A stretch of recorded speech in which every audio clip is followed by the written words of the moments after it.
Seriously?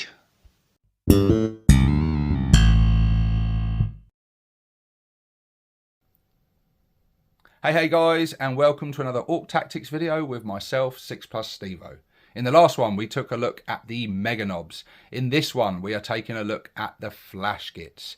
They come in at 80 points for a unit of 5.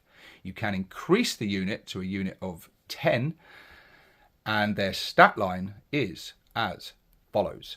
Movement 6 inches, toughness 5, a 4+ save, 2 wounds, a leadership of 7+, and an objective control of 1.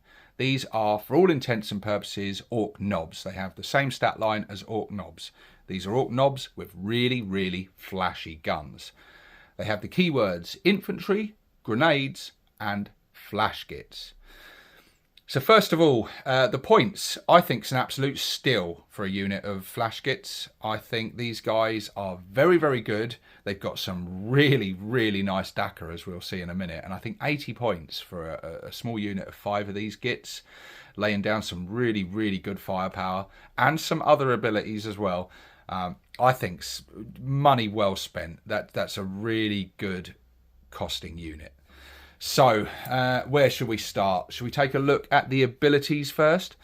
Yeah, let's do that. So, gun crazy show-offs. Each time a model in this unit targets the closest eligible target with its Snazzgun until the end of the phase, that weapon has an attack characteristic of 4. Yeah, that's decent. That's decent. So basically, each guy's getting 1 extra attack if they target the closest unit, which is most of the time probably the unit you're going to be targeting. If you're against a wily opponent who is very used to facing Flash Gitz, or possibly an Orc player themselves that knows all about them or has played against you in the past, and they're aware of this ability, they may be able to counteract this by putting like a chaff unit in front of it that you really don't care about, or just putting a distraction unit to take your focus off.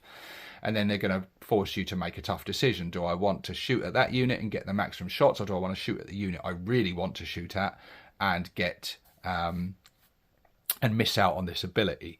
Overall, I think it's a nice little ability. 1 extra shot. If you've got a full unit of 10 of these, that's 10 extra shots, which is going to be not insignificant.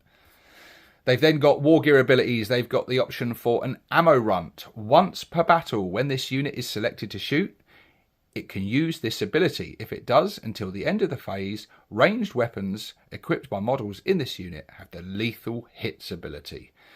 It says their designer's note, place an ammo runt token next to the unit, removing it after this ability has been used.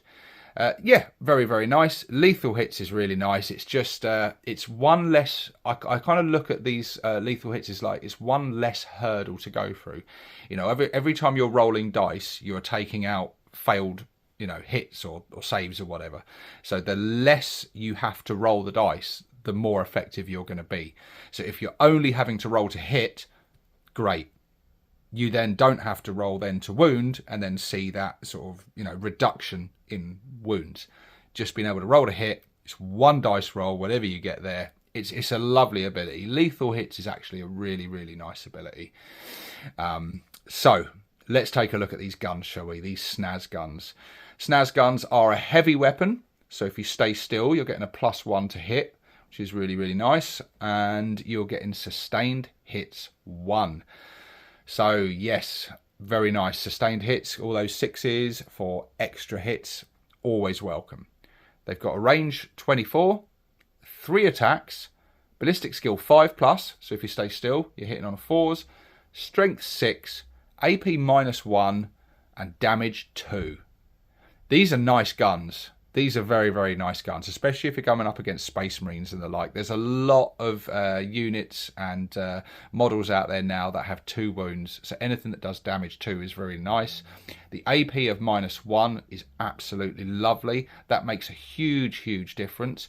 Obviously, a lot of things take cover and stuff, so that will nullify that a lot of the time. But yeah, AP -1 can make a huge difference. Strength 6 is good. The ballistic skill 5+ is typical orcs, but like I say, if you stay still, which you're probably going to be doing with this unit most of the time, they've got a good range on these weapons. They're not going to need to move most of the time, But as we'll see when we get into the melee weapons, you may want to be moving these guys actually. And with the melee weapons, they all come equipped with choppers.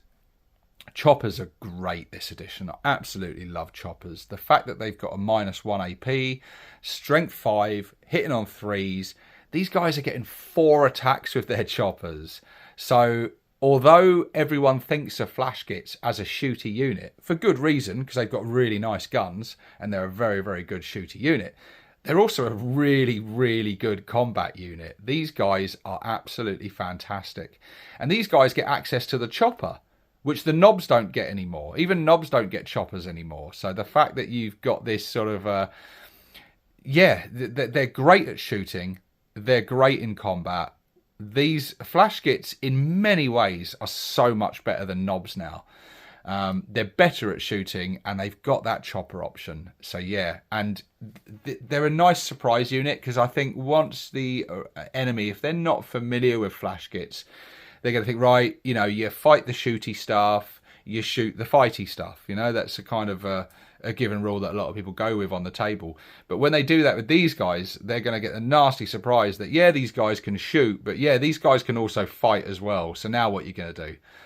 So yeah, Flash Gitz, really, really tidy. Very impressive. I think they're costed fairly. They've got some lovely abilities with that ammo runt ability with the lethal hits, the gun crazy show-offs, being able to get 4 shots each with sustained hits. If they're staying still, they're hitting on 4s. If they get into combat, they've got 4 attacks each with that -1 AP with those choppers. They're going to be benefiting from the war and everything like that. They're really, really good. But there is one thing that's not mentioned on this card. There is one nerf that these guys have been hit with this edition, and that is the absence of Captain Badruck. Yes, because Captain Badruck is now a Legends unit, sadly. So they no longer have the famous captain able to join this unit and confer those considerable buffs. Now, he does still exist if you're okay using Legends units. And if you are, then more power to you. And I would encourage everyone out there to use Legends units as much as possible, because some of the Legends stuff is some of the most interesting stuff we have access to, actually. So he does still exist for your friendly casual games or in tournaments that allow Legends units. But yeah, for your tournament games, for your highly competitive games, unfortunately, they have lost Captain Badruck, which is a real shame. But even without him, these are a good unit. And for 80 points, you know, just putting 5 of these guys in your army, you're going to be able to squeeze them in somewhere. 80 points is absolutely nothing. I mean, they're less than a unit of boys, for God's sake. You know, they're a good, cheap unit that can throw out some very, very good firepower and put out some really good combat potential. So yeah, Flash Gitz get a massive, massive thumbs up for me. But what do you guys think of Flash Gitz? Let me know in the comment section below. Do you include them in your armies? How do you use yours? And how sad are you that poor old Captain Badruck is now a Legends unit? But with that done, what are we going to do next time? Well, I talked about them on this video. It's only right that I follow up with them. Let's take a look at these guys' cousins, less well-equipped cousins, the knobs.